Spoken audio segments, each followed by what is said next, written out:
Chapter 1. Down the Rabbit Hole. Alice was beginning to get very tired of sitting by her sister on the bank, and of having nothing to do.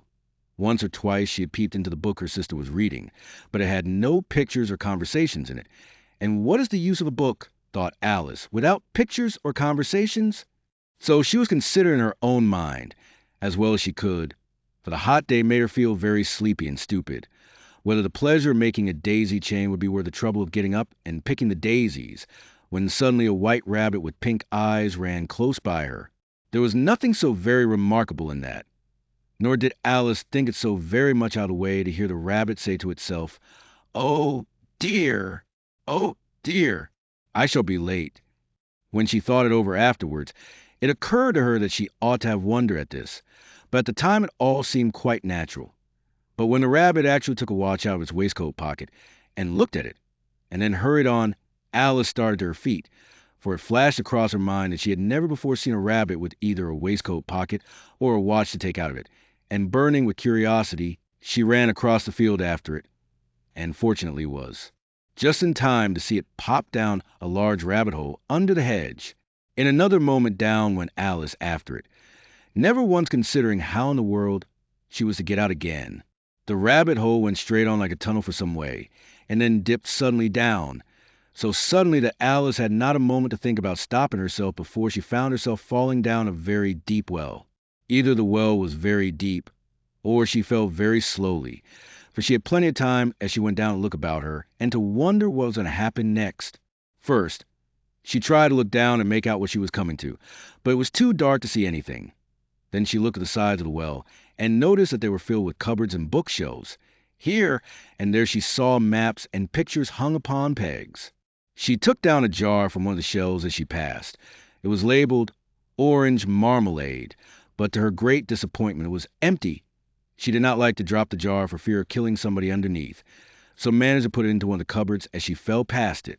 Well, thought Alice to herself, after such a fall as this, I shall think nothing of tumbling downstairs. How brave! They'll all think me at home. Why, I wouldn't say anything about it, even if I fell off the top of the house. Which was very likely true. Down, down, down.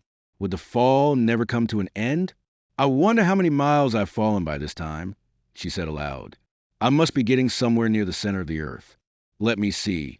That would be 4,000 miles down, I think, for you see, Alice had learnt several things of this sort in her lessons in the schoolroom, and though this was not a very good opportunity for showing off her knowledge, as there was no one to listen to her, still it was good practice to say it over.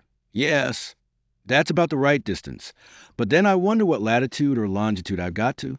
Alice had no idea what latitude was, or longitude either, but thought they were nice grand words to say. Presently she began again. I wonder if I shall fall right through the earth. How funny it'll seem to come out among the people that walk with their heads downward. The antipathies, I think. She was rather glad there was no one listening this time, as it didn't sound at all the right word.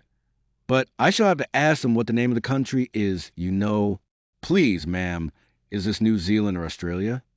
And she tried to curtsy as she spoke. Fancy curtsying as you're falling through the air. Do you think you could manage it?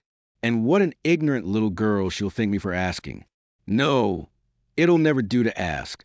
Perhaps I shall see it written up somewhere. Down, down, down.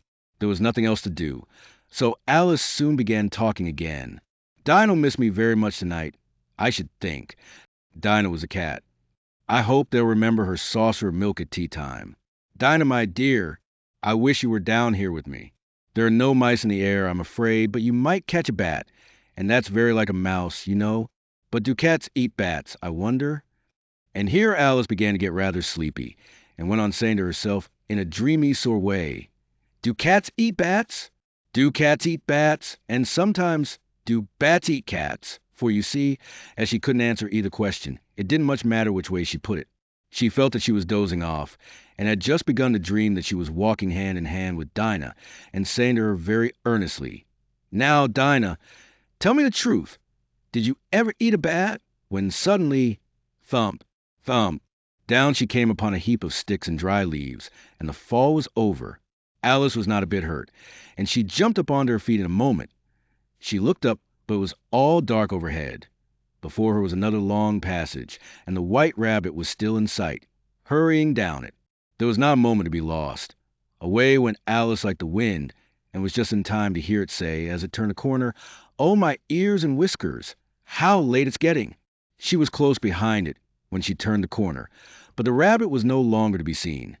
She found herself in a long, low hall, which was lit up by a row of lamps hanging from a roof.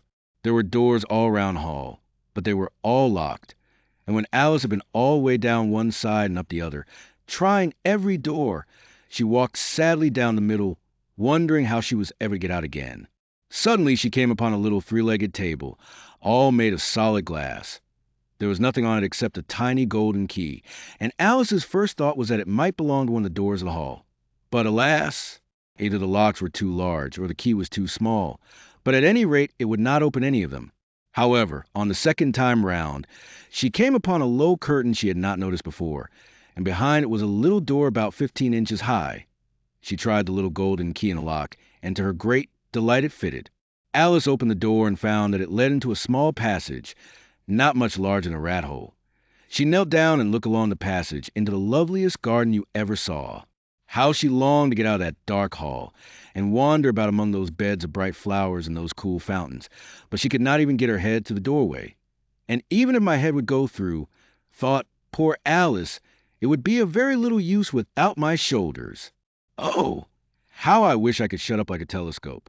I think I could, if I only knew how to begin. For, you see, so many out-of-the-way things had happened lately that Alice had begun to think that very few things indeed were really impossible. There seemed to be no use in waiting by the little door. So she went back to the table, half hoping she might find another key on it, or at any rate a book of rules for shutting people up like telescopes. This time she found a little bottle on it, which certainly was not here before, said Alice, and round the neck of the bottle was a paper label, with the words "Drink Me" beautifully printed on it in large letters. It was all very well to say "Drink me," but the wise little Alice was not going to do that in a hurry. "No, I'll look first," she said, "and see whether it's marked poison or not," for she had read several nice little histories about children who had got burnt and eaten up by wild beasts and other unpleasant things, all because they would not remember the simple rules their friends had taught them, such as that a red-hot poker will burn you if you hold it too long, and that if you cut your finger very deeply with a knife, it usually bleeds. And she had never forgotten that, if you drink much from a bottle marked poison, it is almost certain to disagree with you, sooner or later. However, this bottle was not marked poison, so Alice ventured to taste it, and finding it very nice, it had, in fact, a sort of mixed flavor of cherry tart, custard, pineapple, roast turkey, toffee, and hot buttered toast. She very soon finished it off. "What a curious feeling," said Alice. "I must be shutting up like a telescope." And so it was indeed. She was now only 10 inches high, and her face brightened up at the thought that she was now the right size for going through the little door into that lovely garden. First, however, she waited for a few minutes to see if she was going to shrink any further. She felt a little nervous about this. "For it might end, you know," said Alice to herself, "in my going out altogether like a candle. I wonder what I should be like then."